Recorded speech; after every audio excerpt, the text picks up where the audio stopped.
take a step back, and in terms of talking about getting into the market at the moment, let's talk about the people that are already in it. So with HMOs especially, there's a number of things that are hitting landlords, which could put them in a bit of bother, combined with the timing of potentially coming off of fixed rates. So, let's take a average HMO, maybe a 5-6 bed HMO. You might make a net profit, pre-tax net profit of £1,000–1,200 a month after your mortgage costs up until this point, or up until the last 6 months or a year or so. And there's a few things that have happened in the last 18 months. The first is the VOA, which is the organization that does council tax banding. And traditionally, HMOs are one council tax payment, whereas what the VOA have been doing is targeting landlords and individually council tax banding per room. Now, unless you're like a student landlord or something like that, if you're a landlord for, say, a working professional single AST, usually the landlord pays all the bills. So that landlord that's paying one council tax bill, that could be £100–150 a month, could get hit with 5 or 6 individual council tax bills, and all of a sudden, on your £1,000–1,200 pre-tax net profit, you've just lost £300–400. Okay, that's the first thing that's happened or has been happening recently. I actually know of an investor. I don't know this person, but I know of this story, and it's locally to where I've got HMOs. And they bought a property, and it was, I believe it was a 7-bed HMO. And 2 years after they bought it, the council then individually council tax banded those rooms. But then on top of that, they backdated it as well to when they bought it, and they got hit with a £20,000 plus council tax bill.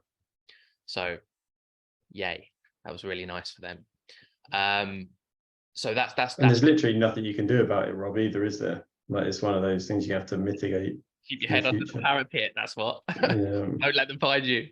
So that's one thing that landlords face. And then obviously electricity, gas, utility increases, right? So a lot of people have seen that over the last year, 18 months. And so if your gas and electricity has doubled or tripled in price, and you're running a 5-6 bed HMO, instead of having a couple of £100 as your gas and electricity, is it now going to be £400 or £500? And I've seen my HMO bills go up massively. So that £1,000–1,200 a month, if you get hit with individual council tax banding, it's going to go down. It's definitely going to have gone down in terms of the electricity and water rates and gas, etc. Okay, and then now on top of that, you've got this perfect storm, as I've just given you an example of just my own deal, where my mortgage rate has almost doubled from 690 to just over 1,200 on a fixed, going back into a fixed rate. And so all of a sudden, and I'm a low risk investor, by the way, I will take risk, but it's very calculated, and I like to win. I don't like to lose. So I don't over leverage. Okay, I don't take high loan to values. I don't take too high of a risk. I'm kind of a very, I'll structure things creatively, but I still like my vanilla bread and butter buy-to-lets and HMOs. But you're going to have people that have gone into 85% loan to values. You're going to have had people that have gone into commercial yield-based values or valuations or lending on sui generis 7, 8, 9, 10, 14 bed HMOs. Well, those commercial rates were more expensive than regular buy-to-let rates traditionally anyway. So imagine coming off of one of those fixed rates as to where they are now, combined with individual council tax banding or utility rates. Now, I'm not here to be doom and gloom, okay, at all, because I still believe, where that, the best time to invest in property is always now, and just sit on it, right?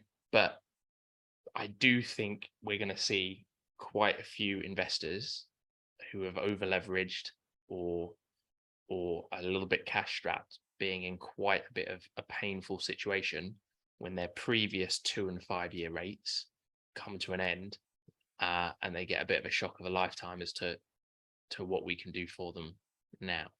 So that kind of ties back to what you're saying about offers going in lower and things like that, is that, you know, they're not going to be able to make any money every month. They're just going to be sitting on assets, and that the key thing is, can they ride out the storm, right? So I always look at it as treading water. What's my worst case if I'm not making money on an asset? How long do I have to tread water? Is it going to be a year, 18 months, 2 years of making next to no profit but not losing money? But if you're, you know, type person that's got 5, 6, 10, 12 properties, over leveraged, getting underpaid, you know, utilities have gone up. I say, obviously I'm using HMOs as an example. If you've got rooms empty and you're now paying to hold those assets every month, how long can you tread water before you really get yourself in trouble? And I think that's what we may start to see a little bit of. I hope not, but I've done a lot of property networking and property courses, and a lot of my clients have done property courses as well. And I know what people are being taught, and I know how they're being taught to invest. And, you know, and I can kind of take an educated guess as to the type of pain some people are going to be in.